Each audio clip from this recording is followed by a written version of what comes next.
La tentación y la tragedia del pecador. Segunda parte. Los caminos de Dios. El amor no es amado. También aquí vuelve a repetirse la frase que hemos oído en el primer pecado, y también aquí en la tierra vuelven a repetirse las palabras el amor de Dios no es amado. De nuevo, al brotar en esta tierra la primera ingratitud del corazón humano, viene a resonar por todo el mundo esa palabra tristísima y ese lamento doloroso. El amor de Dios no es amado. Ha ido Dios buscando correspondencia para su amor a las mansiones de los ángeles, y han salido gritos de ingratitud. Ha bajado a la tierra buscando quien le ame y comprenda el amor que tiene a sus criaturas, dándose a sí mismo por entero, y ha encontrado entre los hombres esa negra ingratitud. ¿Cuántas veces Dios, nuestro Señor, ha de contemplar vidas que son una serie no interrumpida de pecados mortales? ¿Cuántas veces ha de ver la inconstancia del corazón humano, que multiplica sus caídas aún después de haber sentido sincero arrepentimiento, y pasa con espantosa facilidad del arrepentimiento a la culpa? ¿Y cómo no espantarse de la infinita paciencia de Dios, que viendo tantas iniquidades, en vez de aplicar el rigor de su justicia, espera al hombre para que se convierta y aún lo busca con infinito amor?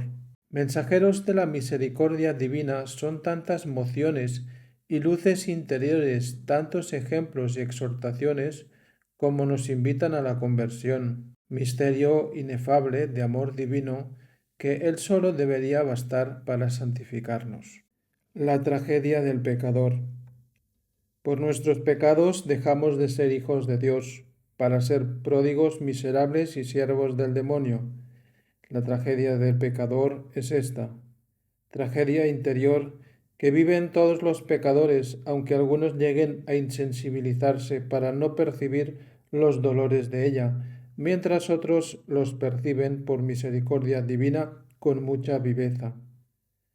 La gracia es el tesoro más grande que el hombre puede poseer aquí en la tierra. Todo debería sacrificarse a la gracia, si fuera necesario, con alegría de corazón. Por conservar la gracia se deben llevar a cabo todos los heroísmos posibles. Eso que llamamos nosotros vida interior se desvanece como una vana imaginación cuando la gracia se pierde. De la gracia brota todo ese mundo de maravillas divinas que descubrimos en el alma de los santos. Pues bien, el pecado mortal es la privación de esa gracia. El alma en gracia es un templo de Dios. Al cometer el pecado deja de serlo para convertirse en templo de Satanás. Dios está en el alma del justo de una manera viva, comunicándole su vida, gobernándole, iluminándole, enriqueciéndole. Por el pecado, en cierto modo, ocupa Satanás el lugar de Dios, el lugar que Dios tenía en el alma, y ejerce una influencia y un poder funesto.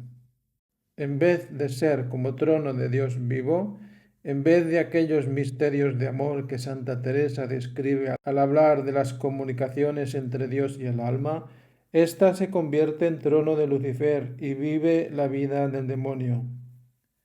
Qué trueque tan doloroso y qué desgracia tan indescriptible. El pecado, por su naturaleza íntima, se opone a la unión con Dios. Ese ideal nuestro, ese afán predominante de nuestra vida, ese deseo, el más vivo que tenemos en el corazón, no puede realizarse por los caminos del pecado.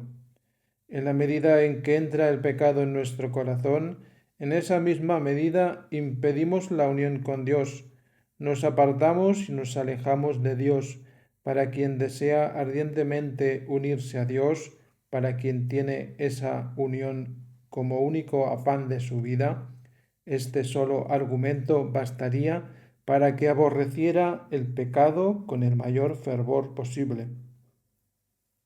Ese Cristo que amáis con tanta ternura y que es el tesoro de vuestra alma, esa unión con Cristo que miráis como vuestro cielo en la tierra, la perdéis por el pecado mortal y la atenuáis con vuestros pecados veniales. El pecado es una traición que se hace a Dios. Todo el que peca se vale de los mismos dones de Dios que debería emplear para glorificarle y con ellos le ofende. En todo pecado, cuando menos, hay que emplear la mente, el corazón y el momento de vida que el Señor nos concede, y hay que abusar de todos estos dones. Pero al lado de este abuso está el de todos los demás, porque cada criatura que usamos para ofender a Dios es, a su vez, un don que el Señor nos había otorgado para nuestra salvación y para su gloria. Dios abandona a los pecadores en el sentido de que si ellos se obstinan en seguir el camino de perdición, abusando de todas las gracias, llegan a una especie de locura, se van abismando cada vez más en sus miserias y van resistiendo con más tenacidad a los esfuerzos que hace el corazón de Cristo para salvarnos. Se hacen indignos de la gracia. Cuando el alma entra en ese camino terrible, se multiplican en ella los pecados de una manera pavorosa e incalculable, y muestran en su obstinación y desenfreno como una señal de su eterna reprobación. Los pecados de omisión. Hay unos pecados en la vida que se llaman pecados de omisión, y los pecados de omisión consisten sencillamente en abstenerse de hacer las cosas buenas que Dios quiere que hagamos.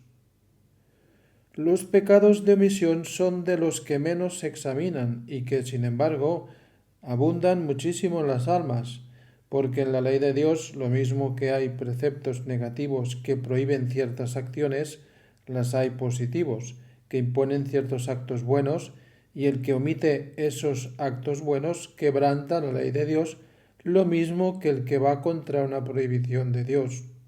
Omisiones. Si en el mundo no hubiera tantas omisiones, no habría quizá ni una tercera parte de los pecados, ni habría tanto mal, porque quizá el mal que viene de las omisiones es mucho más grave que el que viene de los pecados positivos.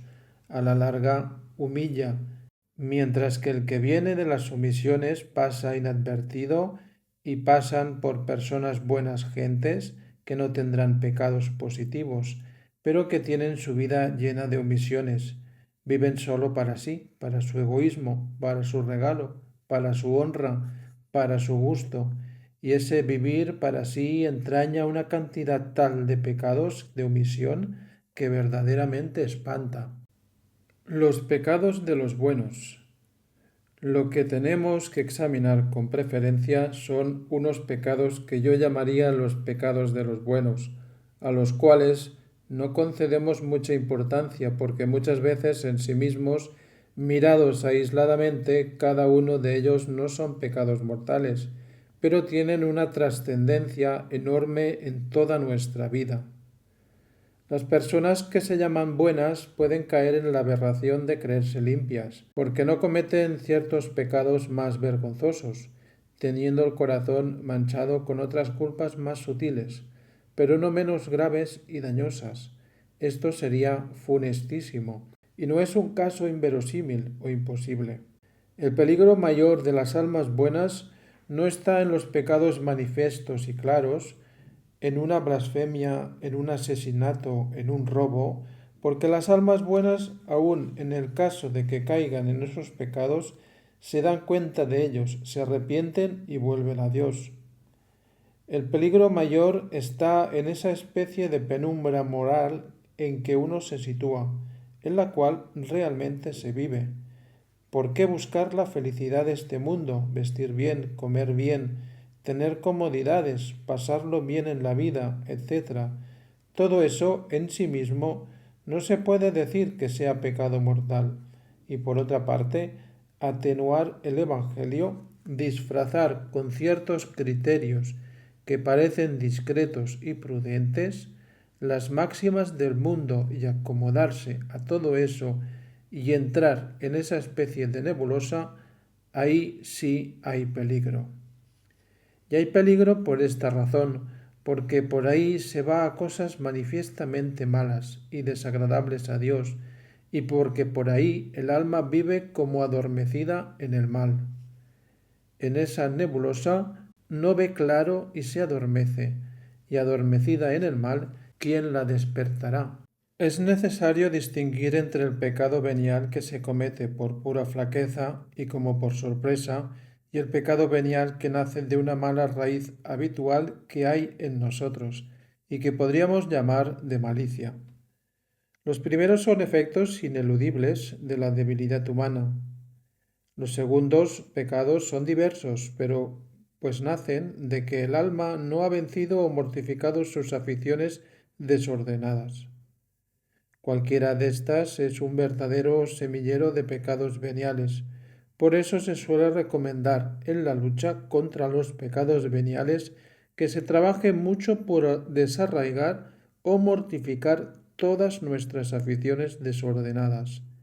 Este es el medio más seguro de quitar los pecados. ¿Les parece que es poco peligro vivir al borde del abismo como si dijéramos tratando de compaginar luz y tinieblas, Cristo y el mundo? Es un peligro enorme. La prueba es que las almas que viven así nunca tienen una vida espiritual fervorosa, nunca tienen generosidad con Dios, siempre son almas tacañas con Dios y de una vida espiritual que más bien se puede llamar muerta en vida. Ahí tienen un pecado de buenos. El perdón de los pecados. Por grandes que sean nuestros pecados, por apretadas que sean las ligaduras con que ha perdido nuestra alma la libertad de los hijos de Dios, es evidente que Jesús puede romper esas ligaduras, que está deseando romperlas y que bastará el que nosotros nos arrojemos en sus brazos para que recobremos esa santa libertad, que tantas veces llamamos la libertad de los hijos de Dios. Hay nada comparable con la felicidad de saber que Dios nos ha perdonado nuestros pecados y que nuestra alma aparece limpia a sus divinos ojos. Entrar por el camino del temor, seguir por la gratitud y terminar llegando a la intimidad con el Señor.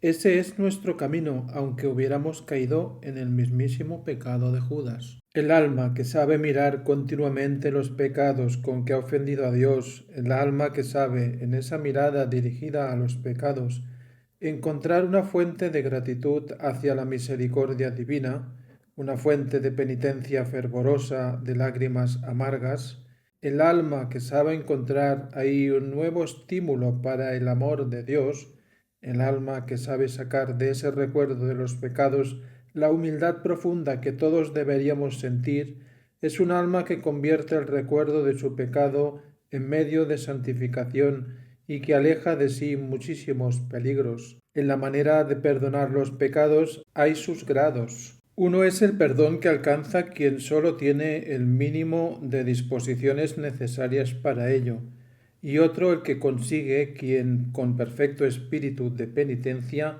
purifica hasta el fondo de su conciencia.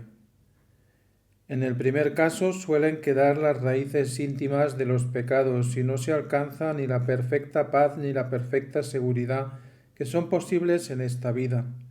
En el segundo, hasta las raíces de los pecados se extirpan o se mortifican y el alma queda en una paz divina y con la mayor seguridad que puede procurarse aquí abajo. El perdón, en el primer caso, no obra los efectos saludables que en el segundo, no purifica ni transforma tan profundamente el alma.